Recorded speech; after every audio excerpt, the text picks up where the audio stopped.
Success the school के जिम्मेदारान की जानिब से लड़कियों की मेयारी तालीम और दीनी माहौल में तरबियत के लिए टोली चौकी और पुरानी हवेली ब्रांच में बच्चियों की तालीम और तरबियत के लिए एक्सक्लूसिव स्कूल का क़याम अमल में लाया गया है। ऐसे वालिदैन जो अपनी बच्चियों की मेयारी तालीम और तरबियत के लिए किसी मेयारी तालीमी इदारा की तलाश में हैं, तो इस सिलसिले में पुरशिकोह इमारत और कुशादा क्लासरूम में आपकी बच्चियों की तालीम, तरबियत, हुस्न अखलाक, हिफ्ज़ कुरान करीम और स्पोर्ट्स के अलावा तालिबात की खवातीन अमले के जरिए निगरानी व हिफाजत का इत्मीनान बख्श माहौल है। तो जल्दी करें, सही वक्त पर दुरुस्त फैसला करें और सक्सेस द स्कूल का इंतखाब करें।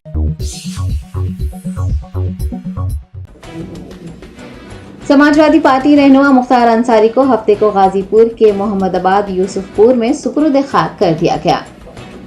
मुख्तार अंसारी को जुमेरात को तबीयत बिगड़ने के बाद बांदा डिस्ट्रिक्ट जेल से रानी दुर्गावती मेडिकल कॉलेज ले जाया गया था, जहां दिल का दौरा पड़ने से उनकी मौत हो गई थी। मुख्तार अंसारी के अहले खाना ने उन्हें जेल में जहर देने का इल्जाम आयद किया है। बांदा मेडिकल कॉलेज के डॉक्टरों के एक ग्रुप की तरफ से उनके पोस्टमार्टम के बाद उनके जसद खाकी को गाजीपुर जिले के मोहम्मदाबाद यूसुफपुर में वाक़ उनकी आबाई रिहाइशगाह ले जाया गया था। हफ्ते की सुबह तकरीबन 10:35 पर यूसुफपुर के कब्रिस्तान में उन्हें सुपुर्द खाक कर दिया गया। उनकी खबर उनके वालिदैन की कुबूर के पास ही बनाई गई है। जनाजे में उनके हामियों की बड़ी तादाद ने शिरकत की। साबिक वजीर अंबिका चौधरी और एसपी के कई लीडर भी इस मौके पर देखे गए। मुख्तार अंसारी की नमाज जनाजा हफ्ते को सुबह तकरीबन 9:25 पर अदा की गई थी। पुलिस और सिक्योरिटी एजेंसियां वहां की सूरत हाल पर मुसलसल नजर रखे देखी गई। अंसारी की रिहाइशगाह से तकरीबन आधा किलोमीटर दूर कालीबाग कब्रिस्तान तक भी हिफाजती इंतजाम किए गए थे।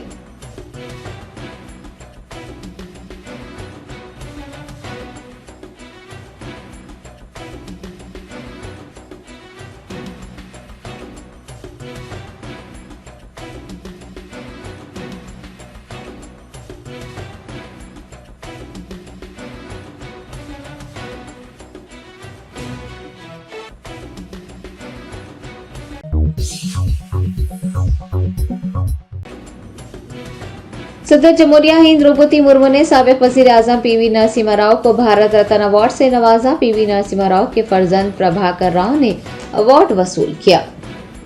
नई दिल्ली के राष्ट्रपति भवन में तकरीब मुनक़िद की गई, जिसमें सदर जमहूरिया द्रौपदी मुर्मू ने साबिक वज़ीर आज़म पीवी नरसिम्हा राव और चौधरी चरण सिंह को मुल्क के आला तरीन एजाज भारत रत्न से नवाजा। आपको बता दें कि इन शख्सियात को ये एजाज बाद अजमर दिया गया है।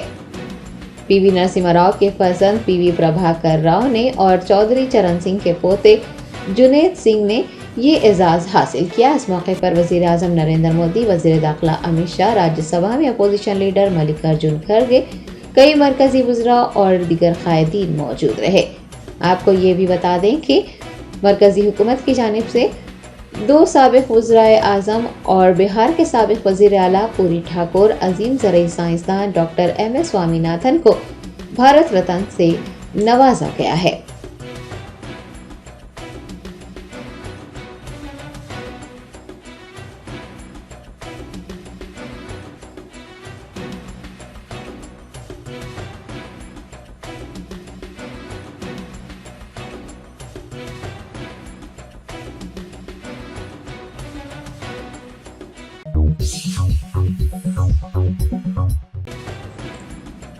TSRTC यूनियन लीडर राजी रेड्डी की बहू पवानी ने अपने ससुर के घर के सामने धरना मुनज़्ज़म करते हुए ससुर पर सनसनीखेज इल्जामात लगाए हैं। ज़राए ने बताया कि TSRTC यूनियन लीडर राजी रेड्डी की बहू पवानी ने हफ्ते को अपने ससुर के मकान के सामने धरना मुनज़्ज़म किया। उसने चीफ मिनिस्टर रेवंत रेड्डी का नाम लेकर धमकियां देने का इल्जाम लगाया है। पवानी ने मीडिया के नुमाइंदों को तफसीलात बताई। राजी रेड्डी पर शादी के तीसरे रोज से ही अपनी बहू को मायके न भेजने का भी इल्जाम है।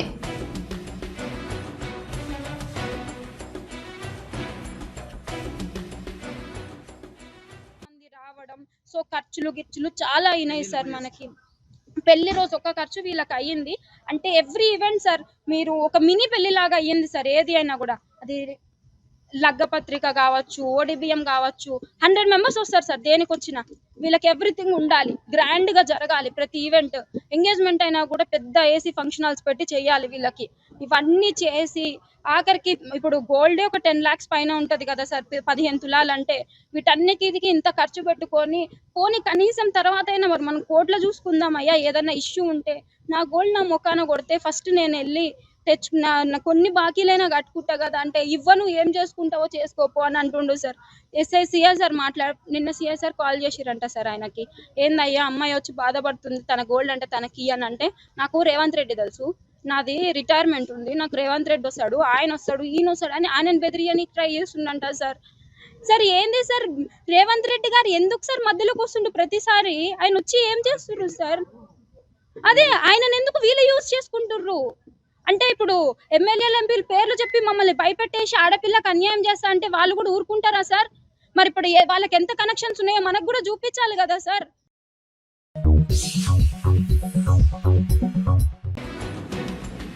तेलंगाना फोन टैपिंग केस के कलीदी मुलजिम साबिक इंटेलिजेंस ओहदेदार प्रभाकर राव तिबी इलाज के लिए अमेरिका में मौजूद हैं। जासूसी करने वाले अफसर की हिंदुस्तान वापसी होगी या नहीं, इस बात को लेकर तजस्सुस बरकरार है।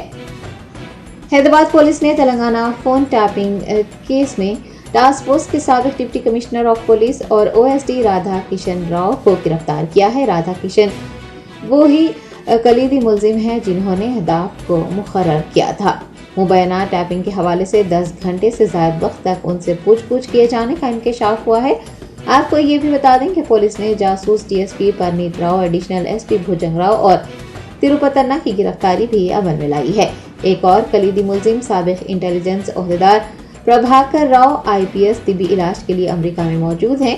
जासूसी करने वाले इस अफसर की हिंदुस्तान वापसी होगी या नहीं, इस बात को लेकर तजस्सुस पाया जाता है।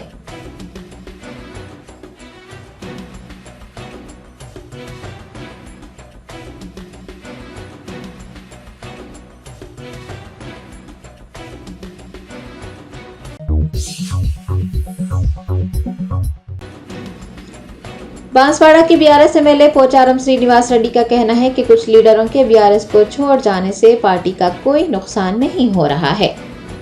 साबिक स्पीकर व बांसवाड़ा एमएलए पोचारम श्रीनिवास रेड्डी ने हफ्ते को नारायणखेड़ हलके के बीआरएस पार्टी कारकुनान के एक इजलास में शिरकत की। इस मौके पर खिताब करते हुए उन्होंने जहीराबाद पार्लिमानी उम्मीदवार जी अनिल कुमार को कामयाब बनाने पर जोर दिया। उनके हमरा जहीराबाद एमएलए मानिक राव, साबिक एमएलए भोपाल रेड्डी वो दीगर भी मौजूद थे। पोचारम श्रीनिवास रेड्डी ने कांग्रेस पार्टी पर नुक्ताचीनी करते हुए कहा कि कांग्रेस पार्टी के झूठ पर यकीन करते हुए अवाम ने उन्हें अपना वोट दिया है, लेकिन जमानतों के निफाज के लिए सरकारी खजाने से 1 रुपया भी मंजूर नहीं किया गया है। उन्होंने कहा कि कांग्रेस ने इलेक्शन में किया गया एक भी वादा पूरा नहीं किया। कांग्रेस के दौरे हुकूमत में किसान मुश्किलात का शिकार हैं। कांग्रेस के जरिए किए गए वादों और धोखाधड़ी की तशहीर के लिए वो इक़दाम करेंगे। भारतीय जनता पार्टी पर भी पोचारम श्रीनिवास रेड्डी ने तनकीद की और कहा कि बीजेपी ने अपने 10 साल के दौरे हुकूमत में अवाम के लिए कभी काम नहीं किया। बीजेपी ने मुल्क के लिए जो कुछ किया है वो सिर्फ और सिर्फ जात पात और मजहब की बुनियाद पर सियासत है।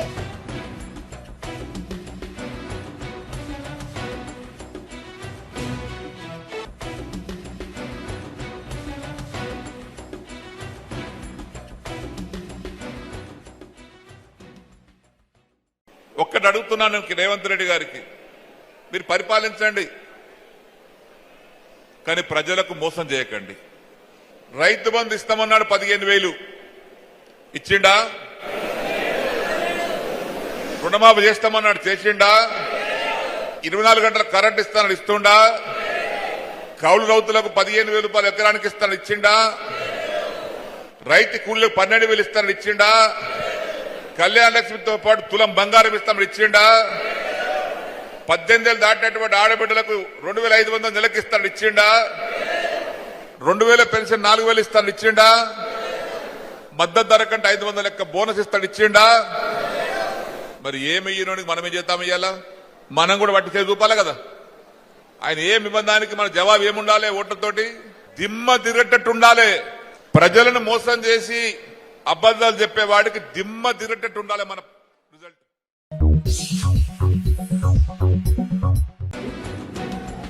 हैदराबाद पुलिस ने चीफ मिनिस्टर रेवंत रेड्डी के खिलाफ काबिल एतराज तबसरे के इल्जाम में बीआरएस के कारगुजार सदर केटीआर पर मुकदमा दर्ज किया है। तफसीलात के मुताबिक केटीआर ने चीफ मिनिस्टर रेवंत रेड्डी पर हैदराबाद में बिल्डर्स और ताजरीन से 2500 करोड़ रुपए वसूल करने और मुबैना तौर पर पार्टी के हाई कमान को देने का इल्जाम लगाया था। हैदराबाद पुलिस ने केटीआर के खिलाफ मुकदमा दर्ज किया है। इतना ही नहीं, केटीआर ने ये इल्जाम भी लगाया था कि रेवंत रेड्डी साल 2024 के लोकसभा इंतखाबात के बाद बीजेपी में शामिल हो जाएंगे।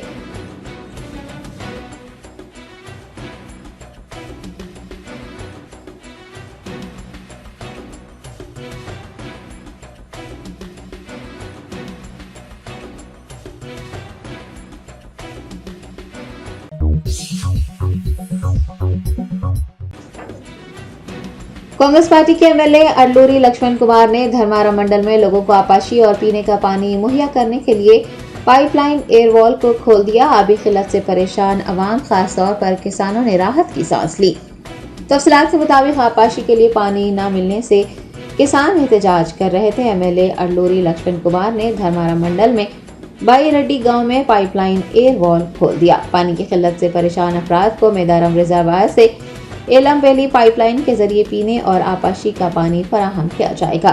मौसम गर्मा के आगाज के बाद से ही आबी मसाइल से 2-4 अवाम ने राहत की सांस ली है। दूसरी जानिब किसानों में भी खुशी की लहर दौड़ गई है।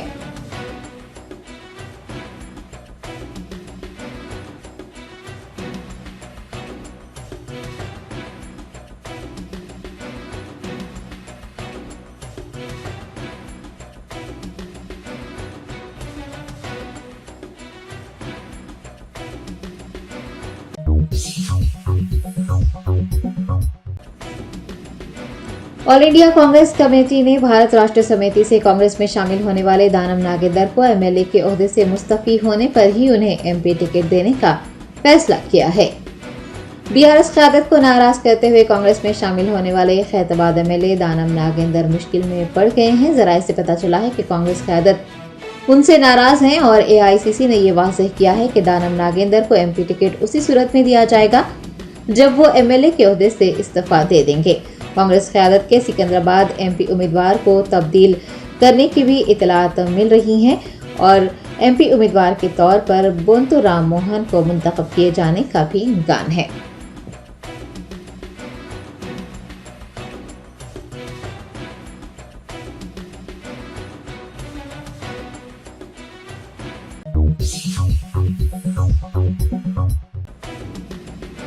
कुलीन मजलिस इत्तेहादुल मुस्लिमीन के कारवान एमएलए कौसम मोहिउद्दीन ने अपने हल्के के लोगों के मसाइल से वाक़फ़ियत हासिल की और उन मसाइल की यकसोई का यकीन दिलाया।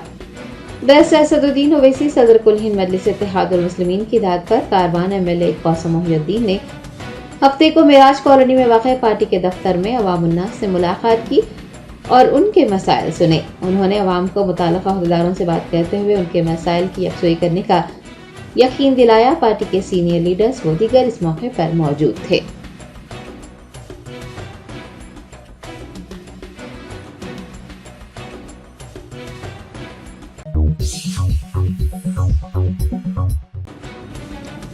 जमीयत उलमा हिंद की अपील पर मुल्क भर में मसाजिद के आइमा, खुतबा और जिम्मेदारान ने रमजान मुबारक के तीसरे जुमे को यौम तहफ़्फ़ुज़ औक़ाफ़ के तौर पर मनाया। जमीयत उलमा हिंद के सदर मौलाना महमूद असद मदनी की अपील पर मुल्क भर में मसाजिद के आइमा, खुतबा और जिम्मेदारान ने रमजान मुबारक के तीसरे जुमे को यौम तहफ़्फ़ुज़ औक़ाफ़ के तौर पर मनाया। इस मौके पर मसाजिद में आइमा इकराम ने खुतबे में वक़्फ़ की दीनी व समाजी व रफ़ाही अहमियत, उसमें खुर्द बुर्द करने वालों के लिए वईद और वक़्फ़ की हिफाजत व ज़रूरत को उजागर किया। मुल्क की रियासतों गुजरात, कर्नाटक, आंध्र प्रदेश, तेलंगाना, आसाम, केरला, गोवा, हरियाणा, मगरबी बंगाल, बिहार, उत्तर प्रदेश, तमिलनाडु, दिल्ली, झारखंड व दीगर में 25,000 से ज़ायद मसाजिद में आइमा इकराम ने अहद लिया है कि बहैसियत मुसलमान और हिंदुस्तान के शहरी मुल्क भर में वक़्फ़ इमलाक के तहफ़्फ़ुज़ के लिए हर मुमकिन जद्दोजहद करेंगे। किसी भी तरह के तजावुज़ात, गैर कानूनी कब्ज़े या वक़्फ़ इमलाक की गैर मजाज मुंतक़ली के खिलाफ हुकूमत हिंद और वक़्फ़ एक्ट के तहत कार्रवाई करने में जमीयत उलमा हिंद और दीगर वक़्फ़ प्रोटेक्शन इदारों का ताउन करेंगे और उनके साथ हर महाज पर खड़े रहेंगे।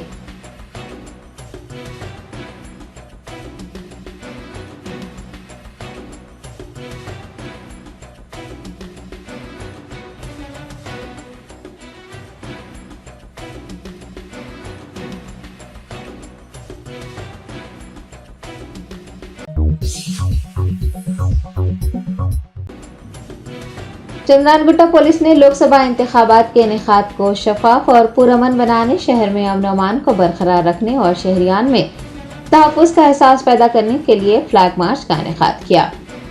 शहर हैदराबाद पुलिस कमिश्नर के श्रीनिवास रेड्डी और DCP south east zone Janaki Dharavat की हिदायत पर चंद्रानगुट्टा पुलिस ने ख़वातीन पुलिस दस्तों के साथ चंद्रानगुट्टा, बारकस, महबूबनगर चौराहा, कुमारवाड़ी कॉलोनी, फूलबाग व दीगर महलजात में फ्लैग मार्च किया। लोकसभा इंतखाबात के पेश नज़र पुलिस चौकस हो गई है। तीनों कमिश्नरेट्स में वक्तन फ़ौक्तन फ्लैग मार्च, गाड़ियों की तलाशी मुहिम व दीगर का इनेकाद किया जा रहा है ताकि लोकसभा इंतखाबात का पुरअमन इनेकाद हो सके और शहरियान अपने आप को महफूज समझ सके। पुलिस ने गैर समाजी अनासिर को भी अमन अमान बिगाड़ने की कोशिश करने से मुताल्लिक़ खबरदार करते हुए उन्हें सख्ती से निपटने का इंतबाह दिया है।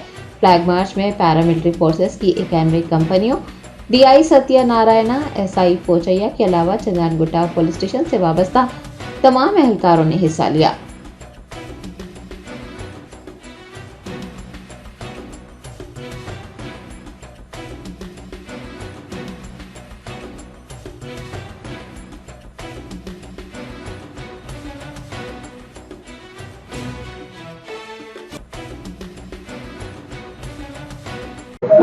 आज हमारे चंद्रानगुट्टा पुलिस स्टेशन के लिमिट्स के अंदर हमारे हैदराबाद शहर के कोतवाल साहब, कोत्तकोटा श्रीनिवास रेड्डी आईपीएस और हमारे DCP south east zone Janaki IPS madam और एडिशनल डीसीपी स्वामी साहब, इसके साथ हमारे चंद्रानगुट्टा एसीपी मनोज साहब के आदेश के अनुसार आज हमारे महिला दल के साथ पूरा चंद्रानगुट्टा, बारकस, एमबीएनआर, एक्सोर, कुम्मरवाड़ी और फूलबाग पूरे आज फ्लैग मार्च किया गया है।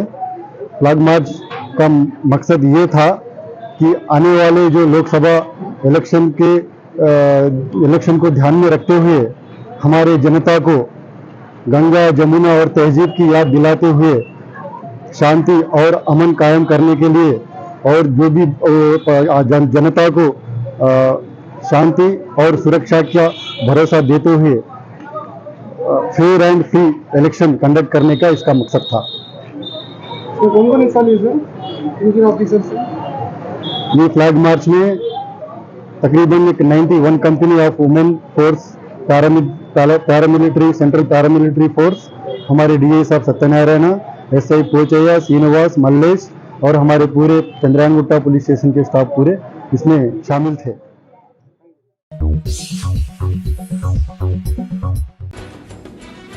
तेलंगाना के चीफ मिनिस्टर रेवंत रेड्डी से मुलाकात के लिए वक्त न मिलने से मायूस एक लीडर ने चीफ मिनिस्टर की रिहाइशगाह के करीब खुदकुशी करने की कोशिश की। जराये ने बताया कि भोपालपल्ली के रहने वाले कृष्णा सागर कांग्रेस पार्टी से वाबस्ता हैं और रेवंत रेड्डी को उस वक्त से जानते हैं जब वो तेलुगु देशम पार्टी में थे। रेवंत रेड्डी के वजीर आला बनने के बाद से वो उनसे मिलने की कोशिश कर रहे हैं, ताहम उन्हें मुलाकात का वक्त नहीं दिया जा रहा था। वजीर आला से मुलाकात का वक्त न मिलने और पार्टी में नए आने वालों को तरजीह देने से नाराज कृष्णा सागर ने हफ्ते को चीफ मिनिस्टर की रिहाइशगाह के करीब खुद पर डीजल डालकर खुदकुशी की कोशिश की, ताहम पुलिस ने उन्हें रोक दिया। कृष्णा सागर को पुलिस ने गिरफ्तार करते हुए उनके खिलाफ मुकदमा दर्ज किया है।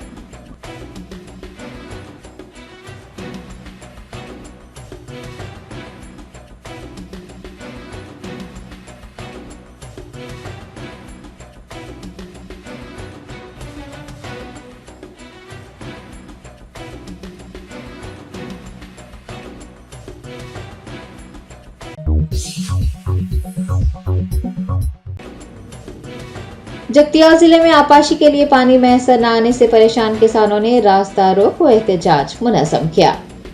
तफसीलात के मुताबिक जगतियाल जिले के कतलापुर मंडल में पानी की किल्लत है, किसान सख्त परेशान हैं। किसानों ने हफ्ते को सड़क पर धरना मुनज़्ज़म किया। सड़क पर किसानों के एहतजाज के सबब ट्रैफिक में खलल पड़ा। एहतजाजियों का कहना है कि पिछली हुकूमत में कभी फसलें नहीं सूखी थी, लेकिन अब फसलें सूख रही हैं। उन्होंने पूछा है कि अगर उनकी फसलें सूख जाएंगी तो फिर उनका गुजारा कैसे होगा।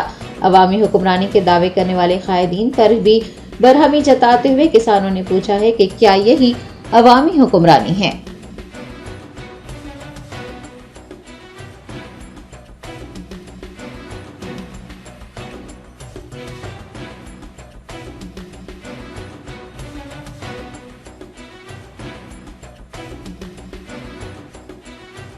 దాఖలా లేదు. తెలంగాణ గవర్నమెంట్ ఉన్నప్పుడు ఇది ఎండిపోయిన దాఖలా లేదు. కాంగ్రెస్ కొత్తగా వచ్చింది, రైతులందరినీ ముంచింది అంతే, ఇంకోటి ఏం లేదు. అక్కడికి విపరీతమైన నీళ్ళు పోతున్నాయి. ఖమ్మం ఎందుకు ఓటు పోతున్నాయి? వాళ్ళకి ఏం అవసరము?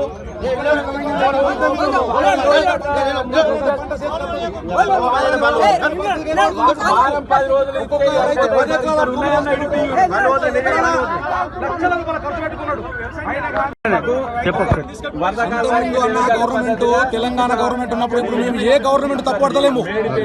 గవర్నమెంట్ మార్పు కావాలనుకున్నారు, మార్పు ఇచ్చారు. ఇదా మార్పు? ఇది మాది మార్పు. మాకు కావాల్సింది సస్య సమానమైన వాటరు, కరెంటు, ఇవి మహిమాకు ఇస్తే పంట పండించుకొని బతికేటోళ్ళము. ఇంకో గవర్నమెంట్ దేని పోయటం కాదు. ఈ పంట లేకపోతే ఏం దీని పడతారు? ఇక్కడ నుంచి నీళ్లు పోతూనే ఉన్నాయి. దినాలకు కింద ఒక్కరోజు ఇడిచిండ్రు, మళ్ళీ నీళ్ళు ఇడతలేరు. అన్యాయం చేస్తున్నారు.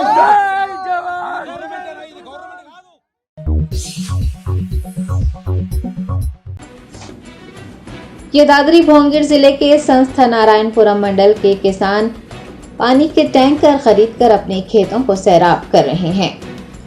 संस्था नारायणपुरम मंडल में 3000 एकड़ पर धान की फसल सूख गई है। किसानों के मुताबिक यासिंगी में 9700 एकड़ अराजी पर धान की काश्त की गई थी, जिसमें से तकरीबन 3000 एकड़ पर मुश्तमिल फसलें पानी न मिलने से सूख गई हैं और बाकी फसलों को बचाने के लिए वो पानी के टैंकरों से खेतों को सैराब कर रहे हैं। उन्होंने कहा है कि यौमिया 7000 रुपये खर्च किए जा रहे हैं ताकि खेतों को सूखने से बचाया जा सके।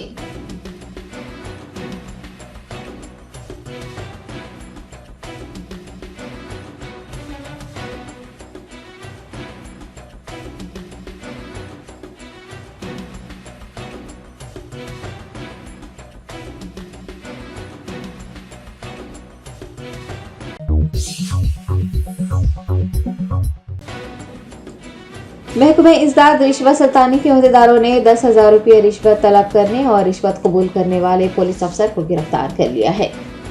रजाकोंडा पुलिस कमिश्नरेट के मीरपेट पुलिस स्टेशन से वाबस्ता सब इंस्पेक्टर एसीबी के जाल में फंस गया। बताया गया है कि एसआई ने एक रियल एस्टेट ताजिर से उसके खिलाफ दर्ज शिकायत को रद्द करने के लिए 10,000 रुपये मांगे थे। मुतासरा की शिकायत पर कार्रवाई करते हुए एसीबी के अहदेदारों ने उसे रंगे हाथों पकड़ लिया। महकमे इज़दाद रिश्वत सतानी के अफसरान ने आवाम से ख्वाहिश की है कि वो रिश्वत मांगने वाले अहदेदारों के खिलाफ टोल फ्री नंबर 1064 पर शिकायत करें।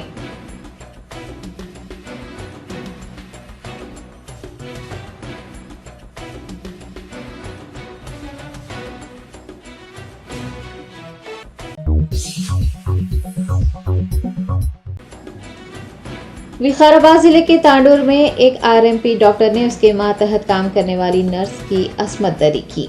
जराये ने बताया कि तांडूर शहर में अहमद नामी आरएमपी डॉक्टर ने उसकी मातहत काम करने वाली नर्स के साथ ज्यादती की। इतना ही नहीं, दरिंदा सिफत डॉक्टर ने घिनौने जुर्म की वीडियो बनाई और वो नर्स को धमकियां दिया करता था। मुतासरा ने तांडूर पुलिस स्टेशन से रुजू होते हुए डॉक्टर के खिलाफ शिकायत दर्ज करवाई है। पुलिस ने लड़की की शिकायत पर कार्रवाई करते हुए आरएमपी डॉक्टर को तहवील में ले लिया है।